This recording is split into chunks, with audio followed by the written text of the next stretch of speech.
Well, good morning. Faced with an unprecedented threat to our health and safety, faced with a very real prospect of patients being turned away from overwhelmed hospitals, faced with consequences of inaction, this virus has consistently forced us to make decisions that no one ever wanted to make. Looking at where we are right now and how far we've come, pushing Omicron back, there's no doubt these were the right decisions. There's no doubt they protected our hospitals from collapse and saved lives. Today, we're on track to very soon remove almost all restrictions for businesses as part of our reopening plan.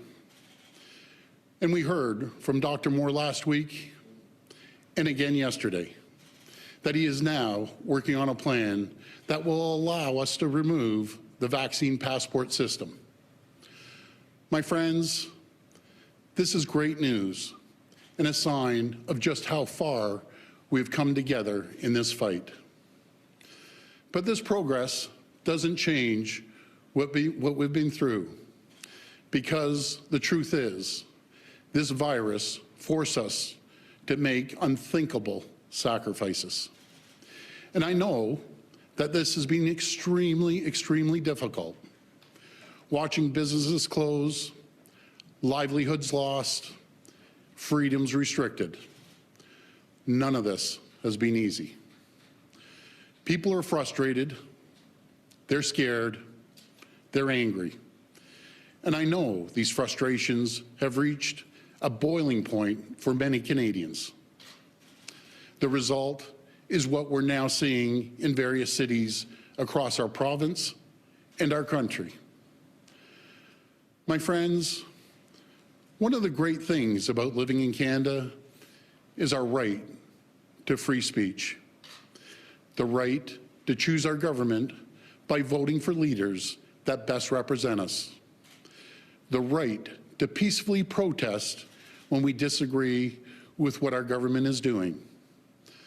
But like all rights, these are not without reasonable limits. Our economy in Ontario is built on trade, especially with our partners in the United States.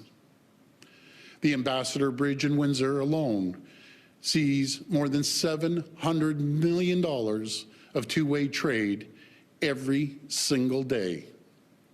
And that trade employs hundreds of thousands of Ontarians who work in auto plants and factories across our great province. Those jobs feed millions of families. They are the lifeline for our province and its economy. And while I appreciate the right to protest, that right cannot and must not extend to cutting off that lifeline.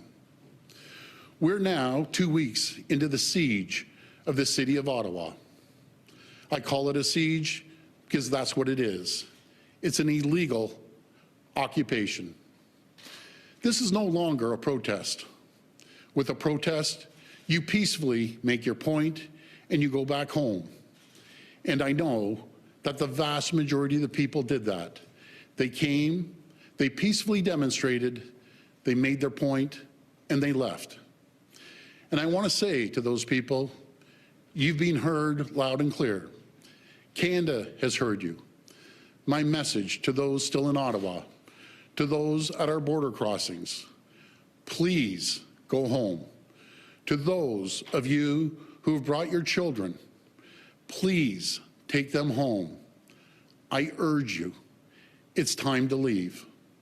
And it's time to do so peacefully. But to the very small groups who have chosen to take a different path, to those who have chosen to take a city of 1 million people hostage for the past 2 weeks, to those who've attempted to disrupt our way of life by targeting our lifeline for food, fuel, and goods across our borders, to those trying to force a political agenda through disruption, intimidation, and chaos. My message to you is this: your right to make a political statement does not outweigh thousands of workers to earn their living. It does not outweigh our right to get food across our borders. Your right to make a political statement does not outweigh the rights of 1 million people in Ottawa to live peacefully, free of harassment and chaos in their own homes. So let me be as clear as I can. There will be consequences for these actions, and they will be severe. We've already started by going after the money funding the illegal occupation. Yesterday, an Ontario court granted our request to freeze the funds from Give, Send, Go for the Convoy. The OPP has also provided additional resources to Ottawa Police Services and Windsor Police Services to satisfy their recent requests for operational support. And more needs to be done. We're strengthening the tools and the powers of our police forces to resolve this situation and restore order. Let me be clear. The government does not direct our police forces, but we do set the laws. Today, I'm using my authority as Premier of Ontario to declare a state of emergency in our province. And I will convene Cabinet to use legal authorities to urgently enact orders that will make crystal clear it is illegal and punishable to block and impede the movement of goods, people, and services along critical infrastructure. This will include protecting international border crossings, 400 series highways, airports, ports, bridges, and railways. It will also include protecting the safe and essential movement of ambulatory and medical services, public transit, municipal and provincial roadways, as well as pedestrian walkways.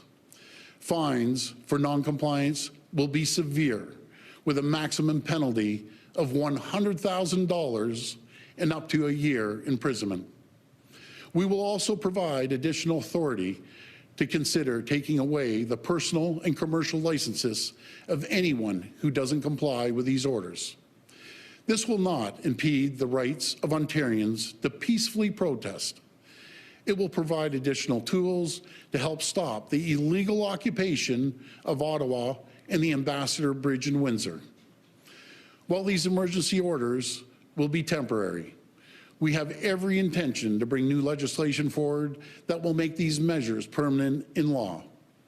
We're taking these steps necessary to support our police as they do what it takes to restore law and order. And please, my friends, make no mistake, this is a pivotal moment for our nation. The eyes of the world are upon us right now, and what they are seeing is not who we are. It's not what Canada is about. This is not how we try to change things here in Canada. We do it through the ballot box. Because we are Canadian, and we are better than that. And so, as a province, as a nation, we must collectively draw a line. We must stand for the values that define us. We must come together right now. We must heal the divide that is fracturing our society. We must come together now, not as opponents, but as Canadians. And we must see that the sacrifices we're forced to make were made for a reason. To see that because of the actions we took over the last 2 years, tens of thousands of lives were saved from COVID-19. As hard as it's been, these sacrifices were necessary to protect tens of thousands of our neighbors, our friends, our family members. And there's no price that we could put on that. So, to the protesters I say, we've heard you, and it's time to go. To the auto workers, truckers, and all those affected by the Ambassador Bridge closure, I say, we will take whatever steps are necessary to ensure the borders reopen. To the people of Ottawa under siege, I say, we will ensure you're able to resume life and business as soon as possible. And to our brave women and men in uniform, I want you to know that you have my full support as you work to manage the situation and do whatever it takes to bring these occupations to an end.